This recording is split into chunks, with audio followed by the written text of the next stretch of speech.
जय भीम। मैं मेवालाल और आप देख रहे हैं बहुजन समय।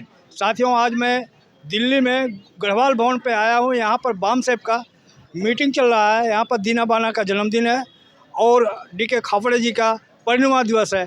दोनों एक साथ मिला करके यहाँ का कार्यक्रम चल रहा था। तो हमारे साथ मऊ से राम प्यारे यादव जी आए हुए हैं। इन्होंने कुछ घोषणा की है, तो उनके बारे में और अपने समाज के बारे में इनसे चर्चा करूँगा। सर, सबसे पहले आपको जय भीम। जय भीम।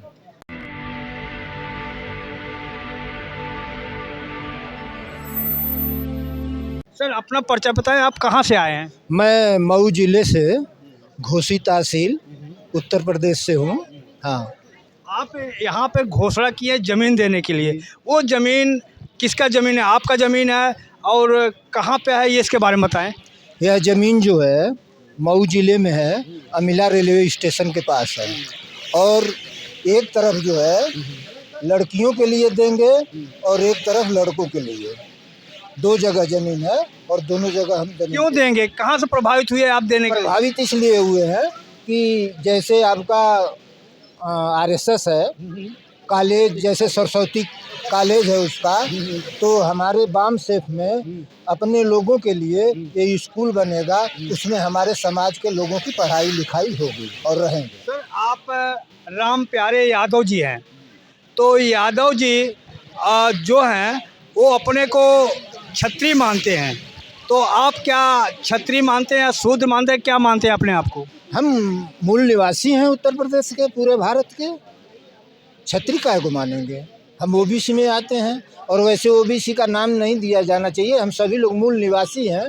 ये ब्राह्मणों ने हम लोगों को जातियों में बांट के इधर उधर कर दिया है। बाकी असली निवासी तो हम ही लोग हैं भारत के। तो आप मऊ में रहते हैं, अयोध्या तो थोड़ी दूर है, तो आप दर्शन करने गए थे 22 तारीख को? नहीं, वहाँ क्या दर्शन करना है? पत्थर में क्या मिलेगा? पत्थर में कुछ मिलता है भाई? खाली जेब और खाली पेट खुद रास्ता बताता है कि किसको कहाँ जाना है। इसका कोई गुरु ही नहीं होता।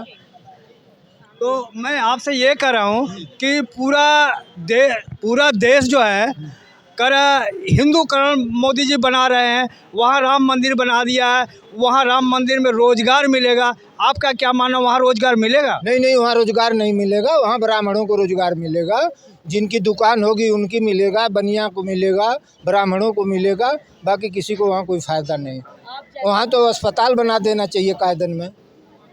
कोई ऐसी संस्था बना देना चाहिए कि उससे रोजगार मिले। वहाँ एक विशेष व्यक्ति को रोजगार मिलेगा।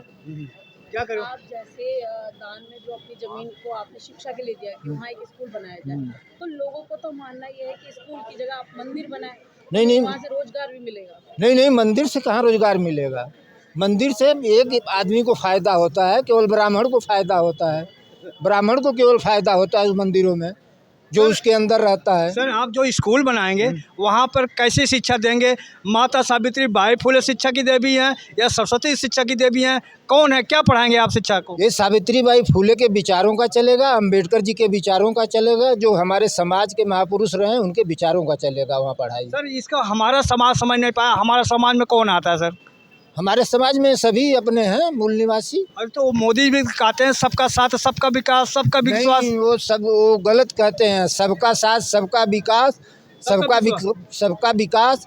वो सबके साथ विश्वासघात करते हैं। लास्ट में चौथा विश्वासघात है, वो विकास नहीं है, तो विश्वासघात। आपसे मैं कंफर्म कर रहा हूँ कि अपना समाज कौन सा समाज है? अपना समाज यही है जो मूल निवासी हैं, ओबीसी हैं, SC ST हैं, माइनॉरिटी के लोग हैं। यही है अपना समाज। अच्छा। हाँ, तो ये प्रेरणा आपको कहाँ से आई, जो शिक्षा की बात आप कर रहे हो कि भाई मंदिर लोग को जहाँ जगह ज़मीन है तो मंदिर बना रहे हैं, वहाँ पर पुजारी बन रहे हैं, आप उस रास्ते को छोड़ के आप हिंदुओं को बांट रहे हैं? नहीं, हम किसी को भी नहीं बांट रहे हैं। हम अपने समाज को एकत्रित कर रहे हैं। वहाँ स्कूल खुलेगा और हमारे समाज के लोग, OBC SC ST माइनॉरिटी के लोग पढ़ाई करेंगे और बाबा साहब के विचारों को आगे बढ़ाएंगे। और जो हमारे और महापुरुष हैं, काशीराम जी, सावित्री बाई फुले, पेरियार जी, ललई सिंह, सबके विचार उसमें चलेंगे। लोग मरने के बाद तिरही करते हैं, तो आपका तिरही का क्या मामला है? नहीं, हमने तो अपनी तिरही किया ही नहीं। हमने तिरही नहीं किया। हमारी माँ मरी, हमने तिरही नहीं किया। तो आप तिरही नहीं किए तो आपको पाप नहीं लगेगा? काहे को पाप लगेगा? कहीं लिखा ही नहीं कुछ। भटकेगी। कोई आत्मा नहीं भटकेगी। ये ब्राह्मणों ने सब अपना नियम बनाया है जीने खाने का, कहीं आत्मा को नहीं। हाँ, आज जिस प्रकार से देश में जो कहीं के लगातार जो अंधविश्वास में लोग बढ़ते जा रहे हैं, तो ऐसे में क्या लगता है कि आपका जो स्कूल है उसमें सावित्रीबाई फुले और सरस्वती फूल जो है माता सरस्वती, उन दोनों की विचारधाराओं में आपस में लड़ाई नहीं होगी? नहीं, कोई लड़ाई नहीं होगी। वहाँ चलेंगे विचार ठीक ठाक चलेंगे। हम जहाँ हैं वो हमारे समाज के लोग अधिक हैं, विचार अच्छा चलेगा। ललई सिंह, पेरियार जी, अम्बेडकर जी, सबके आप इसी समाज से आते हैं, दलित समाज से आते हैं, तो अभी राजस्थान के अंदर सरस्वती की पूजा ना करने पर जो शिक्षिका है यानी कि जो वहाँ की टीचर है उनके ऊपर आरोप लगाकर एफआईआर करवा दी जाती है, तो ऐसे में कहाँ आप सावित्रीबाई फुले और सरस्वती नहीं, वहाँ कोई FIR नहीं होगी, ऐसा कुछ नहीं है। हमारा स्कूल चलेगा, वो सरकार कर रही है, वो सरकार का सिस्टम हमारे लिए खतरनाक है। सरकार ये चाह रही है कि हमारे समाज के लोग बर्बाद हों, हमारे 85% के लोग बर्बाद हों। ये सरकार की यही प्लानिंग है। यानी कि समाज की जो विचारधारा है उसको खत्म करने पर हाँ, लगी हुई है। ख़त्म करने पर लगी हुई है। सर मैं आपसे कह रहा हूँ कि आप यूपी से हैं, वहाँ पर तो योगी जी कह रहे हैं अब यहाँ पे गुंडे या तो जेल में है तो गुंडे से देश से बाहर चले गए। अब वहाँ पर बुलडोजर चलता है जो बदमाशी करता है। अब गुंडा राज तो नहीं है वहाँ पर? नहीं, गुंडा राज है वो। एक विशेष जात के लिए है, हिंदू मुस्लिम बना करके, और उन्होंने जो है लोगों को भड़काना भड़काना यही काम कर रहे हैं। बाकी गुंडागर्दी चल रही है। अरे करे राम राज आ गया, यहाँ पर कोई अत्याचार दुराचार नहीं हो रहा है। कोई राम राज नहीं है। वो विशेष एक जाति का वो नुकसान करते हैं और किसी का नुकसान नहीं करते। नहीं, गुंडे तो बहुत हैं। मान लीजिए राजा भैया भी हैं, उसी कैटेगरी में आते हैं। बहुत लोग हैं। आपको जो आपके समाज है ओबीसी के समाज, वो अपने आप को क्षत्रिय मानते हैं, शूद्र नहीं मानते हैं। वो कहते हैं कि हम शूद्र नहीं, हम क्षत्रिय हैं। तो उनको आप क्या हमारे दर्शकों को बताएंगे? नहीं, सब मानते हैं। हम सब लोग OBC में आते हैं। ललई सिंह यादव, पेरियार को विचारधारा जो बातें अंधविश्वास पाखंड को नहीं है, तो लोग कहते हैं कि ये सही हिंदू नहीं है ये लोग। नहीं, ऐसा कुछ नहीं है। हम लोग हिंदू नहीं हैं। हम लोग भारत के मूल निवासी हैं और सब अपने विचार अपने समाज करेंगे के लिए। अच्छा, कुछ लोग कहते हैं वहाँ पर यूपी में जब शादी बौद्ध धर्म में करते हैं तो वहाँ के लोग कहते हैं ये चमरौआ शादी है उनकी भाषा में। तो उनको क्या समझाएंगे कि ये बुद्ध किसी जात विशेष के थे? नहीं, शादी का तो नियम अलग है। शादी का तो इसके लिए तो न्यायालय बना है। आप वहाँ स्टेशन कराइए, इसके बाद जयमाल विधि से शादी करा दीजिए। जो लोग समझाया जा रहा है कि भाई ऐसा ना करें। बिना पंडित का कैसे आप लोग शादी करेंगे? हो जाती है शादी, हो रही है शादी हो रही है। बिना पंडित के शादी हो रही है। अरे तो कौन उसको श्लोक पढ़ेगा, कौन उसमें श्लोक पढ़ने की अगर आप साहित्य नहीं लाओगे तो आपको वो हो जाएगा, साहित्य नहीं होगा तो दिक्कत हो जाएगी आपको। नहीं, कोई दिक्कत नहीं, कोई साहित्य की जरूरत नहीं है। घर को हटाइए। अगर आप घर बनवाते हैं तो क्या कैसे उद्घाटन करते हैं? नहीं, कुछ नहीं। घर बनवाते हैं हम अपने आप बनवा लेते हैं। हम खुद नक्शा बनाना। किसी पंडित को बुला के प्रवेश नहीं करते? नहीं, किसी ब्राह्मण को नहीं। हाँ, क्या कह रहे हैं सर आप इनकी बातों से सहमत हैं? करें कि ये सब हिंदू है ही नहीं है, मूल निवासी हैं? हिंदू, सिख, ईसाई, बौद्ध, तमाम धर्म की बातें की जाती हैं इस भारत में। संविधान कहता है कि सारे धर्मों को मिलाकर ये एक हमारा समता और समानता का ये देश होना चाहिए। जिसको पढ़कर आज इससे प्रेरित होकर बाबा साहब के विचारों से राम प्यारे यादव ने स्कूल चलाने के लिए जो आज ज़मीन दान देने की बात कहा, इन्होंने अपने बाप दादे की पुश्तैनी पैसे की ज़मीनें आपकी हैं। इन्होंने एक ऐतिहासिक मिशन का काम किया है, जिसके लिए मैं कोटि कोटि धन्यवाद करता हूं कि समाज में शिक्षा की ज़रूरत है, स्वास्थ्य की ज़रूरत है, चिकित्सा की ज़रूरत है, पानी की ज़रूरत है, खाद्यान्न की ज़रूरत है। इस देश में सामाजिक शिक्षा की ज़रूरत है। इस देश में मंदिर, धर्म, आस्था सभी लोग अपने दिल के अंदर रखें। सबसे बड़ा मंदिर दिल के अंदर होता है। कहीं मंदिर और पूजा पाठ करने के लिए जगह अवार्ड नहीं करनी चाहिए, ये गलत है। जी, एक सवाल और रह गया आपसे। आपका जो ज़मीन है, आपके बच्चे विरोध नहीं करें कि आप ऐसे क्यों कर रहे हैं? क्योंकि अब तो आपको उम्र ज़्यादा हो गई है, बच्चे होंगे तो विरोध करेंगे इसके ज़मीन के बारे में? कोई विरोध नहीं करेगा। हमारी 3 बच्चियां हैं और कोई ऐसा विरोध करने वाला नहीं है। वो हमसे प्रभावित रहती हैं बच्ची। आप उनसे सहमति लिए हैं? हाँ, सहमति ले लिया। हमारा परिवार हमारे साथ रहता है। हम जो कह देंगे वो मान्य होगा। तो स्वेच्छा से या दबाव से? नहीं नहीं, स्वेच्छा से, दबाव वबाव कोई बात नहीं है। अच्छा। और हम देखिए अभी जो है वहाँ एक ऐतिहासिक काम करने जा रहे हैं, 1 साल के अंदर हो जाएगा। मैं एक ज़मीन थी, मई 90 से अप्रैल 2015 तक मैंने हाई कोर्ट में मुकदमा लड़ा।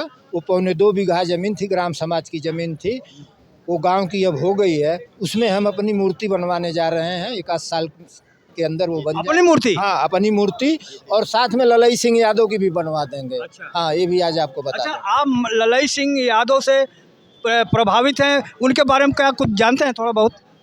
ललई सिंह समाज के लिए लड़े थे, इसीलिए प्रभावित हैं। जो ये पाखंड है उसके लिए, उसके विरोध में उन्होंने काफ़ी लड़ाई लड़ा। उनकी किताबें हमने पढ़ा है। हाँ, इसीलिए उनकी भी मूर्ति हम बनवा देंगे अपने बराबर में। अच्छा। हाँ। तो आप यूपी से रहते हैं, तो यूपी के बारे में तो पूरा गांव देश तो आप घूमते होंगे। वहाँ का शिक्षा व्यवस्था, स्कूल का कैसे व्यवस्था है, और हॉस्पिटल का क्या व्यवस्था है? योगीकरण बहुत चकाचक चल रहा है, आपका क्या मानना है? नहीं नहीं नहीं, बहुत ख़राब है, बहुत बुरा हाल है। जो देखिए सुनिए, स्कूल की अगर बात करते हैं आप, तो जो प्राइवेट स्कूल खुले हुए हैं ये तो एक बिजनेस हो गया है ना। जो सरकारी स्कूल हैं उनकी हालत बहुत ख़राब चल रही है, जबकि वहाँ शिक्षित टीचर हैं, सरकारी स्कूलों में शिक्षित टीचर हैं। लेकिन वहाँ क्या है, वहाँ जो प्राइवेट स्कूल खुले हैं वहाँ थोड़ा ताम झाम ज़्यादा रहता है, कपड़ों की, जूतों की, ड्रेस की, लेकिन वहाँ पढ़ाई नहीं होती है। अच्छा सर, मैं सॉरी आपको रोक दिया, आप बोल रहे थे, कुछ बोलना है बोलो। नहीं नहीं, कोई तो मैं कह रहा हूँ जो आप इस स्कूल खोलेंगे तो वहाँ पे शिक्षक जो लाएंगे उसी विचारधारा का लाएंगे, या और कोई विचारधारा का लाएंगे पढ़ाने के लिए? सब ये समाज की विचारधारा होगी, अम्बेडकर जी की विचारधारा होगी, ललई सिंह की विचारधारा होगी, काशीराम जी की विचारधारा होगी, इन्हीं सभी लोगों की विचारधारा होगी जो हमारे महापुरुष हैं। जी हाँ। तो सर, आप कुछ कहना चाहिए कि जो हमारे समाज में अंधविश्वास, पाखंड फैला हुआ है, इसका और क्या आधार है? इसको ख़त्म कर लेंगे? हमारी महिलाएं डरती हैं कि अगर हम करवा चौथ नहीं रखेंगी और पूजा पाठ नहीं करेंगे तो उनके घर में कलेश हो जाए। इसके बारे में थोड़ा हमारे महिलाओं को, हमारे दर्शकों को बताएं थोड़ा। देखिए, आप अच्छी तरह से जानते हैं कि भारत में एक जाति का वृक्ष मिलता है जिसे पीपल कहते हैं। दुनिया के किसी भी पेड़ नहीं है। की बात से कहा गया कि पीपल पर देश के देव, दानव, राक्षस रहते हैं। उसी पीपल के नीचे भगवान बुद्ध ने ज्ञान प्राप्त किया था। आप किस पाखंडवाद की बात कर रहे हैं? यह देश उसका देश है जो पाखंडवाद से 100 योजन पार का काम किया है। आज रामप्यारे यादव ने जो मिशन का काम करने का काम किया, जो पत्थर पर लकीर खींचने का काम किया है, आप बार बार गुमराह करने का काम कर रहे हैं कि क्या उसमें केवल बाबा साहब की आइडियोलॉजी या हमारे महापुरुषों की आइडियोलॉजी पढ़ाई जाएगी? नहीं। जो भारतीय संविधान में निहित व्यवस्था है, जो शिक्षा का अधिकार है, शिक्षा अधिकार अधिनियम के तहत आप स्कूल चलाएंगे, उसकी मान्यता बाकायदे मिलेगी, स्कूल में तमाम भर्तियां निकाली जाएंगी, उस तरह से भर्ती मैनेजमेंट करेगा। सर, मैं आपको इसलिए बात काटा कि जब ज्योतिबा फुले स्कूल खोला, उनके माँ बाप उनको घर से निकाल दिया कि ये धर्म का नष्ट का काम कर रहे हो, ये जो शिक्षा शूद्रों को पढ़ा रहे हो, ये पाप का काम है। इसलिए आपसे पूछना चाहूँ कि आपके पास ये लोग डेमो लॉन्च करेंगे, आपको तरह तरह के ताड़ना देंगे, तो क्या उसके लिए आप सक्षम हैं? फिर मैं आपको बता दूं कि आप जहां हमें फिर ले जा रहे हैं ज्योतिबा फुले राव की तरफ। ज्योतिबा फुले, सावित्रीबाई फुले ने शिक्षा पर जो अध्ययन किया और समाज को शिक्षित किया, लेकिन आज दुर्भाग्य है कि ज्योतिबा फुले, सावित्रीबाई फुले बोर्ड नहीं बना। आज शिक्षा बोर्ड होता तो आज ये नौबत नहीं आती आपसे क्वेश्चन करने के लिए, पत्रकार महोदय। तो सर, आपसे बहुत प्रभावित हुआ मैं, आपका जो आपने ध्यान दिया इससे मैं बहुत खुश हूँ। आपसे बात करके बहुत बहुत अच्छा लगा। शिक्षा बोर्ड आपको एक सेकंड, शिक्षा बोर्ड, अभी आपने कहा शिक्षा बोर्ड पर सावित्रीबाई फुले, ज्योतिबा फुले का बोर्ड नहीं बना, लेकिन हमारे देश में जानते हैं शिक्षा बोर्ड किसका बन गया? बाबा रामदेव ने शिक्षा बोर्ड बना लिया और देश के लोगों को उस रास्ते पर दे दिया कि हम आपको शिक्षित कर रहे हैं। समाज हमारा शिक्षित क्या % हुआ? उस शिक्षा बोर्ड पर अरबों खरबों रुपए आते जाते हैं, तमाम व्यवस्थाएं होती हैं, तमाम शिक्षक रखे जाते हैं। यह किसका बोर्ड है? आप उत्तर प्रदेश ही नहीं, संपूर्ण भारत में शिक्षा बोर्ड बनाइए। वह शिक्षा बोर्ड सावित्रीबाई शिक्षा बोर्ड होना चाहिए, तब जाके बहुजनों को लगेगा कि हमारा शिक्षा बोर्ड है और हमारे लोगों की पढ़ाई हो पाएगी। धन्यवाद सर।